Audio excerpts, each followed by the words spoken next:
Before beginning assembly, make sure you have all your parts and hardware.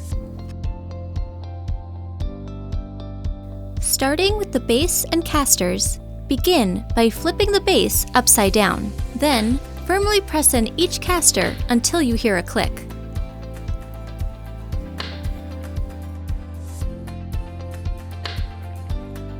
Flip the base to the upright position.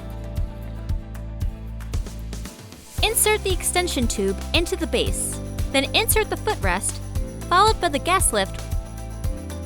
The arrow on the mechanism indicates the front of the chair.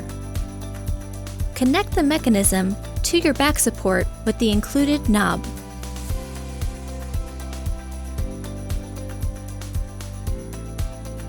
With a Phillips screwdriver, firmly tighten each screw in an alternating cross fashion.